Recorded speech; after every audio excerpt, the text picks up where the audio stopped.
5 months and 10 days later, I walked out of the prison gates. My father was there, bringing my 6-year-old son to pick me up. Daddy, while you were away, a man came to stay at our house every day. Even though I knew that woman wouldn't be too well behaved, hearing this still made me somewhat angry. 5 months ago, I was the top stockbroker in Haining City, someone everyone wanted to befriend. Due to the recent turmoil in the Western stock markets, I lost nearly 87% of my assets and ended up with a massive debt. After that, my wife's attitude towards me began to change. She no longer called me affectionately and refused to be intimate with me, constantly calling me useless and trash. No man can tolerate that. But when I thought about my wife squeezing into the shabby, less than 60 square meter old apartment with me, I felt nothing but heartache and guilt. I started doing all the chores myself. She said she couldn't take care of the child, so I gritted my teeth and hired a nanny for her, while I worked even harder at the construction site. But I was still anxious and insecure. Because now, not only was I broke and powerless, but I was also deep in debt. And as for her? Not only did she not lose her figure after having a child, but she also became even more attractive. Wearing a tight dress, her curves were accentuated, making her look incredibly alluring. I was worried she would leave me. And my worries came true. One day, I found a pair of underwear under our bed that didn't belong to me. I went crazy and confronted her. Emily, whose underwear is this? John Smith, if you have the guts, divorce me. Otherwise, shut up and keep the last bit of dignity you have. My mind went blank with anger, and I called her a witch. She started tearing at me like a madwoman. The child's cries, the mess everywhere, the endless curses, everything was pushing me to the brink. But one day, Emily surprisingly made a table full of delicious food for me. I thought she had a change of heart, but it turned out she wanted me to take the fall for her scammer friend. If you're willing to go, they'll give us $1 million. It can help pay off your debt. $1 million was a lifeline for me at that time. After all, my father was working 3 jobs a day despite being over 50 to help pay off my debt, and my daughter was 6 years old, about to start kindergarten. Everything required money. After much thought, I agreed. My wife also promised to wait for me to come back. But this release made me realize how naive I was. Facing the wind, I looked back at the prison behind me and thought of my wife's innocent face.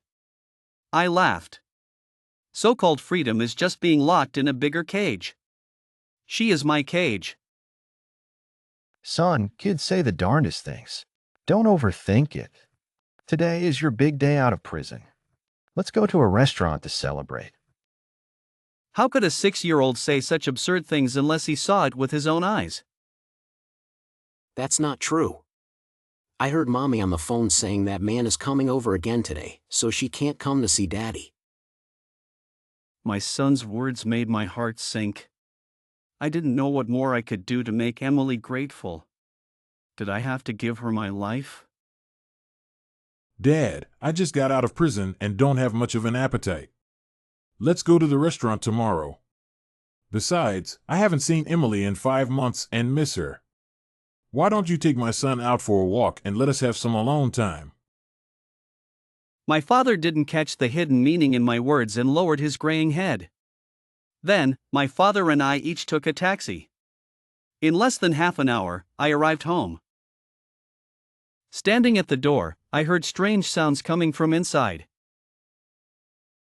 My son's words still echoed in my ears as I burst through the door, expecting the worst. But instead of finding Emily Johnson with another man, I saw her in the kitchen, wearing an apron and cooking. Emily, what is going on here? Oh, honey, you're back. I didn't go to pick you up because I wanted to surprise you with a hot meal. She ran from the kitchen to the bedroom, her face changing color when she saw what I was holding.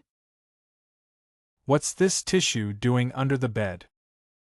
This tissue. It must be my brother's. He brought his girlfriend over to stay last night. Her usual fiery demeanor was replaced with stammering, and it only fueled my suspicion. Why are you lying to me, Emily? I'm not lying.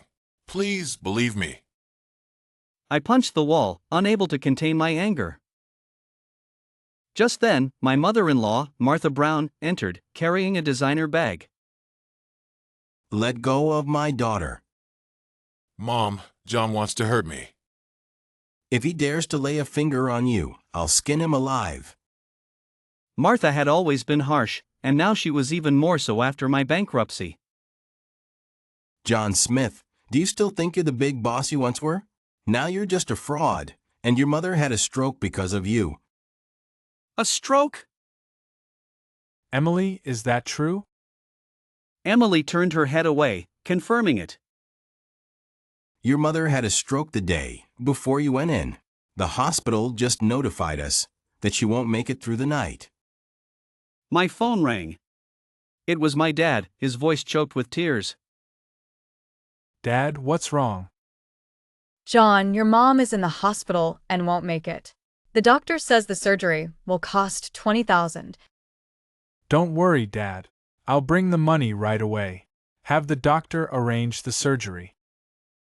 As soon as I hung up, Martha exploded. I came here to make sure you don't get any ideas about that million.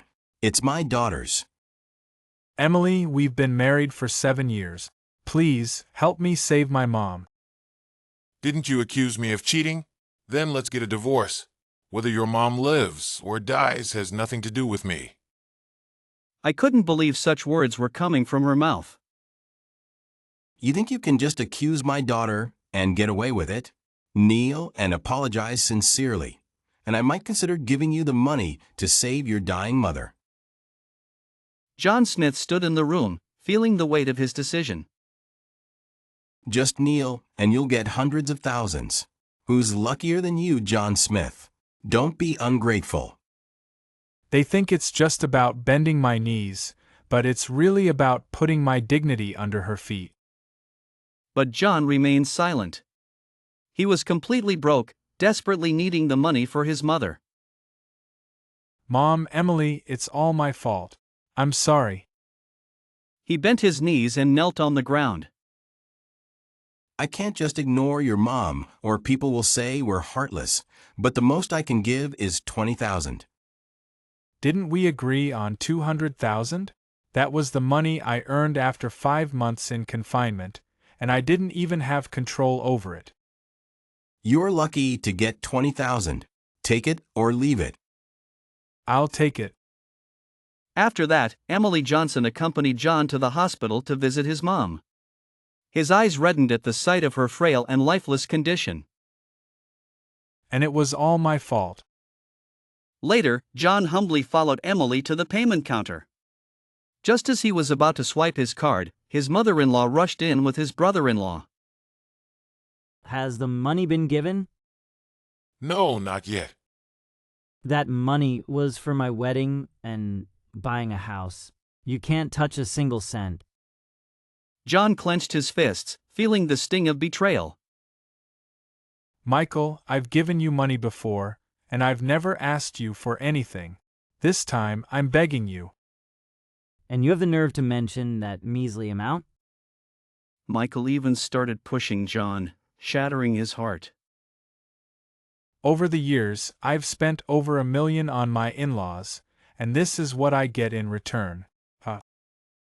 Emily rushed over to protect John. Michael, are you crazy? John Smith is your brother-in-law. How can you hit him? Sis, you're the crazy one. His mom is just a worthless life. If we can't save her, it's better. If we do, she'll be a bottomless pit, and he's a convict now. If this gets out, it'll disgrace you and our family. Martha Brown chimed in. Your brother is right. Our family has a scholarly reputation. Having a convict as a son-in-law is unacceptable. Besides, I think that Robert Taylor you mentioned the other day is quite good. Why don't you find a time to get a divorce? Emily glanced at John guiltily. I knew it wasn't nonsense. This Robert Taylor must be the person Emily was involved with. It's okay. It really doesn't matter. I'm just a useless person, unworthy of your family, and even less worthy of Emily. John smiled bitterly and pleaded with his mother-in-law. Mom, you promised me at home that if I knelt and apologized, you would save my mom. I said I would consider it, not that I definitely would. She came up with a new condition. However, I'll still cover the medical expenses, but you have to agree to leave the marriage with nothing. Divorce? After a long time, John gritted his teeth. I'll sign. When he said those words, Emily panicked. John, I don't agree. I won't allow you to divorce me. John's heart softened, confused by Emily's reaction.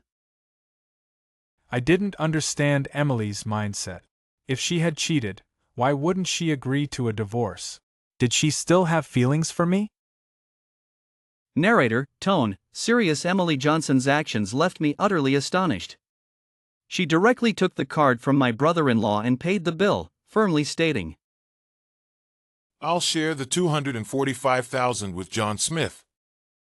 Narrator, tone, confused hearing this, I wavered and began to think that my wife's behavior might have been misunderstood. Mother-in-law, tone. Angry Emily, you've wasted your prime years on this man, a former convict. If you don't leave him, I'll disown you. Emily Johnson, tone. Defiant mom. It's me who's living with John Smith, not you. Take Michael back and stop meddling in my affairs. Narrator, toned, terrified my mother-in-law exploded, repeatedly saying, Mother-in-law, tone. Shouting fine, fine, fine. Narrator, tone, sad she looked as if she wanted to tear me apart. I couldn't help but feel touched, yet conflicted. I didn't know if Emily chose to stay because she loved me or out of guilt. Narrator, tone, serious after my mother-in-law and brother-in-law left, Emily's tone changed. Emily Johnson, tone. Unfriendly John Smith, you're a useless coward. I married a man to rely on, not someone who hides behind me like a turtle. Narrator, tone, sad I didn't respond because, indeed, these past years had been miserable. At 3 a.m., my mom's surgery ended successfully. I finally felt relieved. I wanted to stay by her side, but my dad insisted I go home. Dad, tone, hopeful no obstacle is insurmountable between a couple. Be more understanding, son. Narrator, tone, sad all I could do was nod in agreement, not wanting him to worry about me any further. On my way home, I bought a few bottles of liquor, drinking as I walked. By the time I got home, I was completely disoriented. Narrator, tone, relieved I felt content because only in this state could I forget all the pressure. I don't know when I fell asleep, but when I opened my eyes, it was already past 7 a.m. I sat up from the couch and continued drinking until Emily came over and snatched the bottle away. Narrator, tone, cheerful she was wearing a silk blouse and a pencil skirt. Her beauty still made my heart skip a beat. Narrator, tone, sad I smiled bitterly, wondering who Emily was dressing up for. I tried to grab the bottle back, but Emily slapped me without hesitation and yelled. Emily Johnson, tone. Shouting John Smith. How long are you going to remain a useless coward? What woman wouldn't leave you in this state? Narrator, tone, angry so what? John Smith, tone. Shouting Emily Johnson, are you talking about yourself? Emily Johnson, tone. Unfriendly, am I wrong? Mom is still in the hospital, and the expenses are a bottomless pit. Instead of finding a job, you're here drinking yourself into a stupor. Narrator, tone, angry I couldn't hold back and kicked the coffee table. Her words were too harsh. Emily Johnson, tone. Shouting John Smith. You still have the nerve to break things? I'll fight you. Narrator, toned, terrified just as I raised my hand to block Emily's attack, the doorbell rang. It was only around 7 or 8 in the morning. Who could be visiting at this hour? Narrator, tone, serious. Emily glared at me unwillingly. When she opened the door, I was stunned. A middle-aged man stood there, wearing glasses and a suit. From his demeanor, he was clearly a wealthy and powerful businessman. Narrator, tone, serious. Most importantly, he was very fit. Middle-aged man, tone. Friendly, how many times have you left your things at my place? If it happens again, you won't be leaving. Narrator, toned, terrified. So, he was the uncle my son mentioned who gave his mom injections. After saying that, he handed a bag to Emily. Startled by my sudden shout, she dropped the bag, revealing the lingerie inside. Narrator, tone, sad. What kind of relationship would lead my wife to leave such intimate items at another man's house? Now, the evidence was undeniable. As John Smith threw a punch at the man, Emily Johnson's shrill screams filled the room. She stood in front of John, trying to shield the man. Her actions only seemed to fuel John's fury. Emily, get out of my way! This scoundrel isn't worth it. John, please stop. You're out of control. John yanked Emily aside and, in his rage, stomped on the man's glasses, shattering them. But Emily, as if possessed, rushed at John again, this time holding a fruit knife. Really, Emily? You're going to threaten me with a knife now? Despair filled John's heart. He realized their 7-year marriage was crumbling before his eyes. His anger only grew more intense. If you think stabbing me will solve this, go ahead. Do it right here, in my chest. John, don't force me. Emily's hand trembled as she held the knife, and a red line appeared on her neck. John wanted to stop her, but he was paralyzed by the scene. Put the knife down. Emily, put it down. Why, John? Why do you judge me without asking? I just left something at Robert Taylor's house. Did you have to get so angry and hit someone? John's mind raced. Should he have asked Emily why she took a set of lingerie to another man's house? The name Robert Taylor already said a lot. He was the big boss Emily's mother admired. Is this man really more important in your life? Emily's answer was as straightforward as if she were making a vow. She demanded they sit down and talk, threatening to end her life if John laid another hand on the man. Fine, we'll talk. Just put the knife down. John lit a cigarette, hoping the nicotine would numb him. He watched as Emily tended to the man's swollen nose, her chest occasionally brushing against the lover's elbow. Mr. Taylor, I'm really sorry about today. It's just a minor injury. Besides, given our relationship... Oh, by the way, didn't you ask me on WeChat to find your husband a job? How about he works as a security guard at my company? The question is, would he be willing to lower himself? John felt provoked. No man would work for his wife's lover. Robert Taylor knew that. Emily, I'm a bit thirsty. Could you give me a glass of water? Sure, Mr. Taylor. Robert walked up to John with a fake smile. John, don't you think Emily's voice is lovely, especially when she's busy? John's mind went blank with rage. He almost swung his fist again but held back. Emily Johnson walked over at that moment.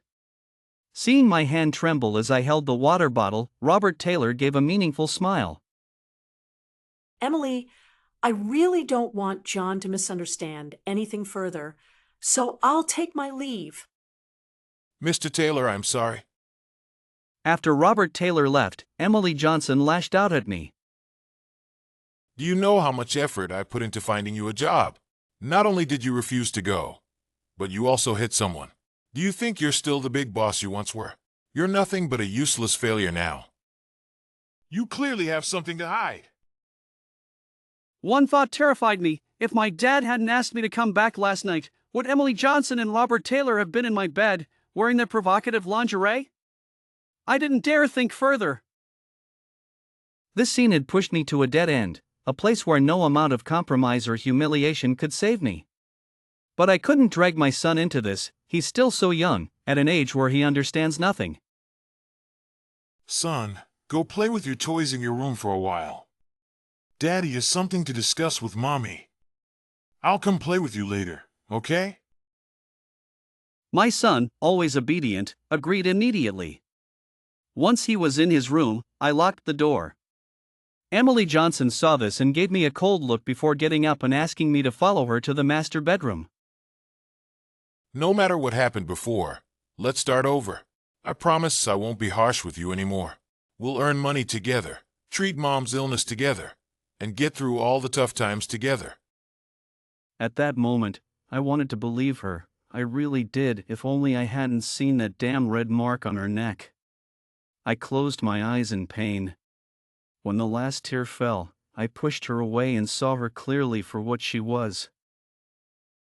She wanted the attention of other men while trying to keep this family together. But I wasn't a dog she could keep. John, I've humbled myself and begged for reconciliation. What more do you want from me? I grabbed the provocative lingerie and told Emily Johnson.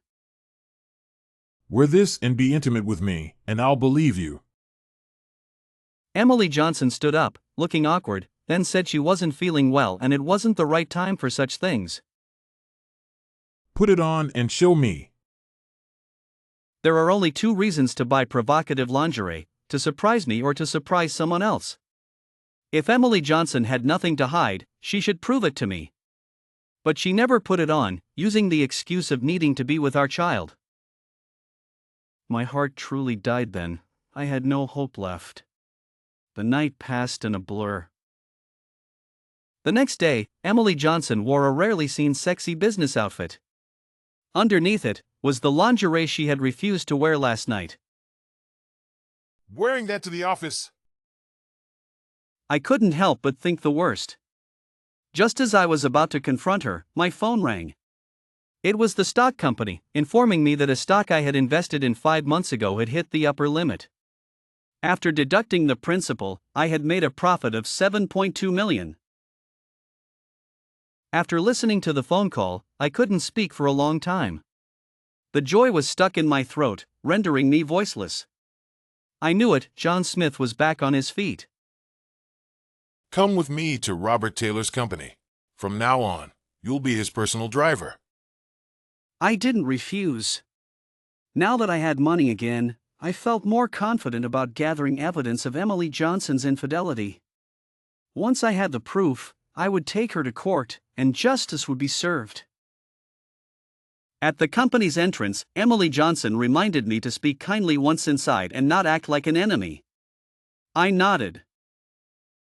Aren't you Mr. Smith? Just as Emily Johnson was about to take me to the HR department to complete the onboarding process, a middle-aged man called out to me. At first, I didn't recognize him, but when he said his name was David Wilson, I remembered he used to be an associate in my business. Are you little David? Oh my, it really is you, Mr. Smith. I knew you couldn't have fallen just like that. Are you here to discuss a collaboration? I was at a loss for words. Although I had anticipated running into acquaintances, the actual encounter was more awkward than I had imagined. I'm here for a job. David Wilson's expression changed immediately upon hearing this, but he kept smiling. If Emily Johnson is personally attending to you, the least you could be is a vice president. At this point, I truly didn't know how to respond, so I kept silent. Surprisingly, Emily Johnson didn't say anything either. David Wilson then clung to me, chatting incessantly. Eventually, he managed to send Emily Johnson away under the pretense of wanting tea. After she left, he pulled me into a corner, grinning like a maniac.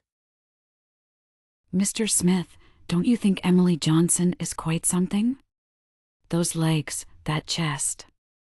Even if it weren't for Mr. Taylor, I'd be all over her too. What do you mean by that? On her first day at work, someone saw her coming out of Mr. Taylor's office in disarray. She wears skirts so short they barely cover her. Everyone calls her Secretary Johnson out of politeness, but behind her back, they call her something much worse. I knew Emily Johnson was indiscreet, but she was still my wife and the mother of my child. I couldn't stand other men talking about her like that, especially in such a derogatory manner. It was more painful than a slap in the face. Yet, this guy didn't know when to stop and kept going overboard. Mr. Smith, if you want a taste too, I can arrange it.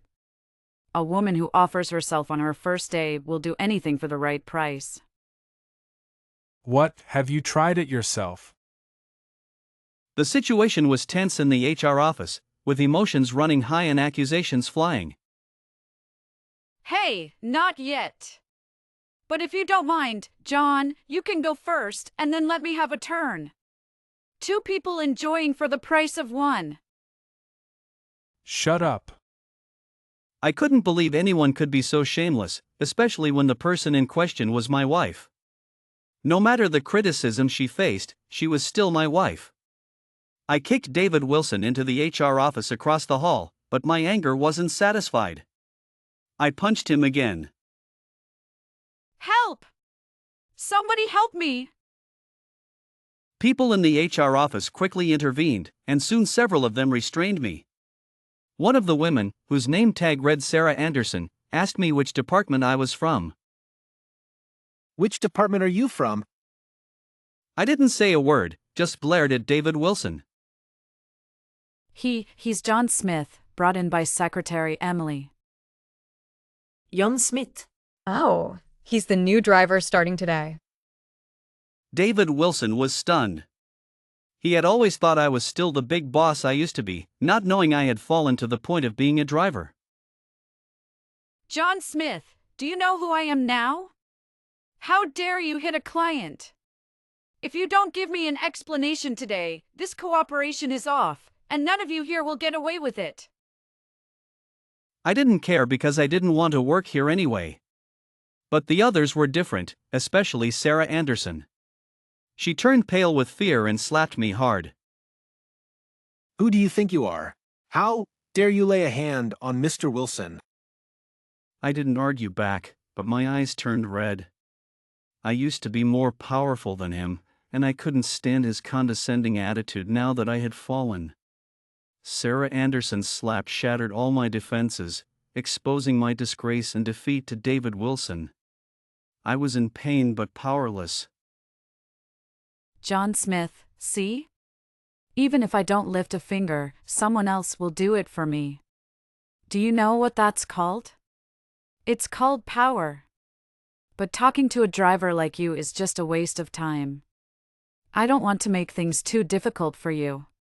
No need to apologize. Just clean my shoes. As an old friend, that's not too much to ask, is it? With that, David Wilson pulled up a chair and sat in front of me, his brand new Gucci crocodile leather shoes shining brightly. Then I saw his gaze fall on my feet. I panicked, desperately wanting to hide my $20, worn-out canvas shoes with peeling soles. What's going on here? Why is everyone gathered around? Secretary Emily, the person you brought in hit Mr. Wilson. What do you think we should do? For some reason, I felt that Sarah Anderson's words were filled with schadenfreude, and her gaze towards Emily Johnson was particularly contemptuous and hostile. I didn't know what had happened between them, and I didn't care. What I cared about was Emily Johnson's reaction. Manager Sarah, could there be some misunderstanding? I know John Smith. He's not an impulsive person. Secretary Emily, look at Mr. Wilson's face before you speak. And what do you know about a new driver? Do you understand every man you meet? By now, a crowd had gathered around, and as soon as Sarah Anderson finished speaking, most of them burst into laughter. Secretary Emily really isn't picky. Isn't our boss Robert Taylor enough for her? You don't know? Secretary Emily's file says her husband is a convict. Without a man's comfort. Well, we all understand. The murmurs and snide comments filled the room, and I stood there, feeling more humiliated than ever. The room was filled with hushed, yet piercing whispers, each word a dagger to the heart. Emily Johnson stood there, biting her lip, her eyes slightly red. Emily, does it hurt to hear them talk? I'm fine, really. It's nothing. But we both knew it was far from nothing. She was the one who had strayed, and everyone knew about it. Wasn't this what I wanted? To see her humiliated? Mr. Wilson, I'm sorry. It's all my fault. Stop! I have one question. Is John Smith going to clean these shoes or not? If you can't even meet this small request, how can I trust your company's capabilities? Emily, are you seriously agreeing to this? Clean them. My heart sank. She chose the company over me without a second thought. Do you understand what this means, Emily? I stumbled and fell, David Wilson's foot hovering above my head. I searched Emily's eyes for regret, but she turned away. If you don't want to embarrass me further, just clean them and get out of here. Damn it! Fine. A man should endure and adapt. I'll clean them and show everyone I'm not a loser. Is he really going to clean them? Wow, living like this, he'll never be able to hold his head up again. What's the relationship between him and Secretary Johnson? She tells him to clean, and he does it. He has no backbone at all. Mr. Taylor is here. Stop talking. With every wipe, I heard mocking voices. But I didn't stop. I cleaned until Robert Taylor's figure loomed over me. My hands trembled, my teeth chattered. This humiliation was unforgettable. Mr. Wilson, I saw everything. If you're truly dissatisfied with our company, we can terminate our cooperation. Mr. Taylor, about John Smith, you mean? Exactly what you think. If you give me a chance to owe you a favor, I'd be grateful. David Wilson fell silent. I cried. I could put aside my pride to clean, but not accept this man's hypocritical protection. Mr. Taylor, you misunderstand. John Smith and I are old friends. This was just a joke. Please don't overthink it. Our cooperation will definitely continue. When I first met David Wilson, he was just a junior manager. Could he really terminate our cooperation? No, he couldn't. But I held his foot and continued to clean. This was my last bit of stubbornness. Robert Taylor could help Emily, but he couldn't help me. That would be the ultimate humiliation. Emily Johnson stormed towards John Smith, her face contorted with anger. She grabbed his arm tightly. John Smith, are you really that low? If it weren't for Robert Taylor, what do you think you are? John looked down, feeling the weight of her words. Yes, I am indeed nothing. So low that I even enjoy polishing shoes for others. But don't worry, Emily.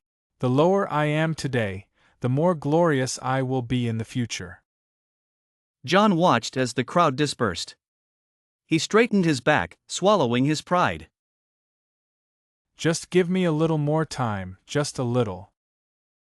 Leaving the building, John headed straight to the stock exchange center. After verifying his identity, a huge sum of $7 million was transferred to his mobile bank account. Relief washed over him. First, I need to take care of my dad. He won't have to worry about money anymore. John transferred $200,000 to his dad and then hired a lawyer to draft a divorce agreement. He returned to Robert Taylor's company, ready to confront the situation. Seeing Emily and Robert in a compromising position still made his heart ache. John, let me explain. John shook his head, feeling disconnected from her words. Divorce. Emily froze, and Robert made an excuse to leave. I have some unfinished business to attend to. As soon as Robert left, Emily knelt before John. John, for the sake of our daughter, please forgive me. If I don't do this, I can't get promoted or get a raise, and I won't have money to support the family. Children don't lie. John walked away, ignoring Emily's pleas. Husband, can't you consider things from my perspective? John felt the pent-up frustration release as he walked out. John withdrew $100,000 from the bank and went to the most upscale KTV in the city. I want the best wine, the prettiest women. I'm in a bad mood today, and I want to be happy. He pointed to a pretty woman at the door. That girl looks nice. Her. Sorry, sir, but she was requested by Mr. Wilson. Who? The staff confirmed, David Wilson, sir. Take 1 bundle as a tip. Really, sir? Yes. Thank you, boss. I'll get her for you right away. Having money felt amazing. Before long, David Wilson came to him, looking confused. Hello, I'm from the room next door. I'd like to get to know you. John lifted his head, revealing his identity. Mr. Wilson, are the shoes I polished for you comfortable? John Smith? Weren't you bankrupt? A stock I bought before going to jail skyrocketed, earning me over $7 million. Sorry to disappoint you. The room was tense as David Wilson attempted to make amends. Mr. Smith, I was wrong before. I apologize to you. Please be magnanimous and forgive me. I'll drink 3 glasses as a penalty. With that, David Wilson started downing his drinks. But was that enough? Not enough. Then I'll drink 3 more. Drink them all. I glanced at the 20-something bottles of beer and wine on the table. David Wilson's face turned a bit sour, and he reluctantly spoke. John Smith, don't go too far. You should be more reasonable. To hell with being reasonable. I grabbed a bottle of wine and smashed it against the door. I slap you and then tell you to be reasonable. I was the one who brought you up back then. Where was your reasonableness? To hell with your twisted logic. Drink or get out. David Wilson lowered his head, opened the door, and left. I felt frustrated and started drinking heavily. I didn't even know how much I drank before I passed out in the private room. But I didn't expect to wake up at home. Son, you're awake. Emily Johnson took care of you all night. You threw up all over yourself, and she cleaned you up. I glanced at Emily Johnson sleeping beside me, but instead of feeling touched, I felt nothing but disgust and revulsion. Because she was just trying to atone for her mistakes, not genuinely caring for me. Your wife told me about the divorce. At this point, there's a secret I must share with you. I wasn't in the mood to hear any secrets, but since it was my dad, I had no choice but to listen. Son, Emily was deceived. The money for your time in prison was never paid. What? I was shocked. So my 5 months in prison were for nothing. We didn't dare tell you, fearing you'd be too devastated. But now that you want a divorce, I have to tell you. During the 5 months you were gone, Emily Johnson was the one earning money to support the family, including paying for your mom's medical treatment. She spent tens of thousands. Without her, your mom might not be alive today. So no matter what she did wrong, I hope you can forgive her for your mom's sake. A woman out there has it tough, especially since your wife is attractive. It's impossible for her not to attract attention.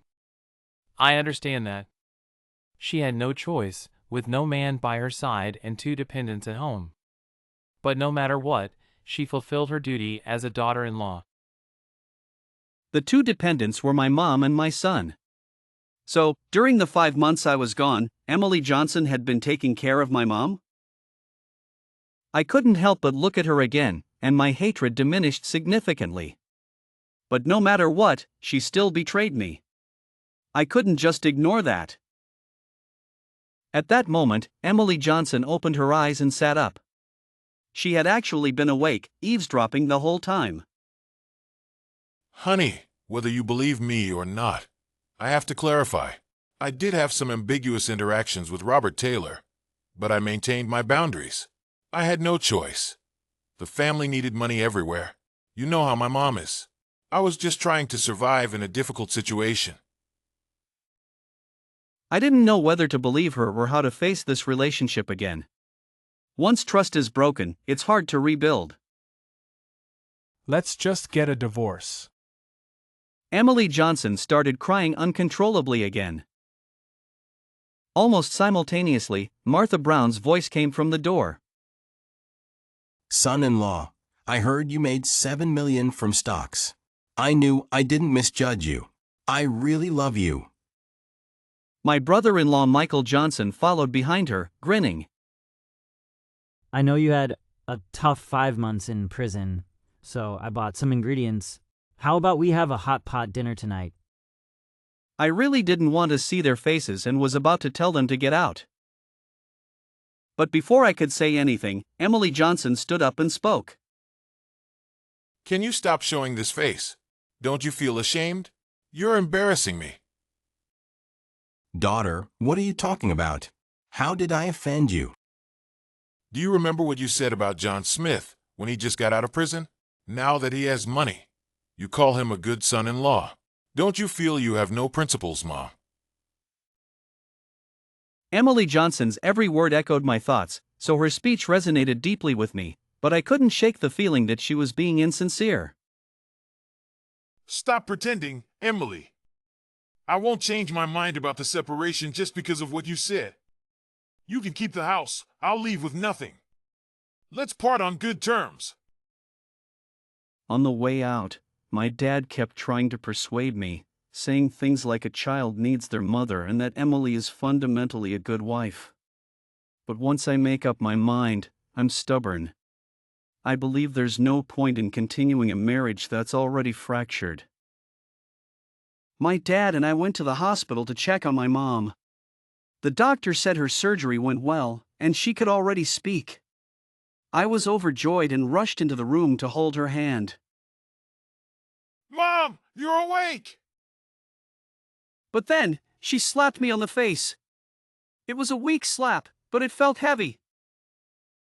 Apologize to Emily. No separation. Mom, you know? Yes, that man named Robert. Yes. My mom continued to explain everything while I was incarcerated. Emily had been deceived and didn't get the money. She feared reporting it, afraid she would end up in trouble, leaving our child without a mother. Emily told me herself. I knew everything while you were still in prison. She also described how Robert frequently sought out Emily, but Emily maintained her integrity. She showed my mom every text and call from Robert, fearing I would misunderstand after my release. It's all my fault. If I hadn't survived, you two wouldn't be in this mess. Mom, it's fine. Emily and I are fine and won't separate. My mom wiped her tears and said seriously, Even if she did nothing wrong, you can't leave her. Leaving her now would be heartless. setting aside everything else, if it weren't for Emily these past 5 months, I might have lost my mom. I owed her. Mom, is everything you said true? Emily had no ill intentions? Son, you're usually so sharp. How can you be so blind now? If she didn't care about you, she wouldn't have endured everything for this family, for me, and for the child. My mom's scolding made me feel a bit guilty, but it didn't immediately dissolve my resentment towards Emily. Later, I learned from my dad that my son was sick, so I decided to go home and check on him.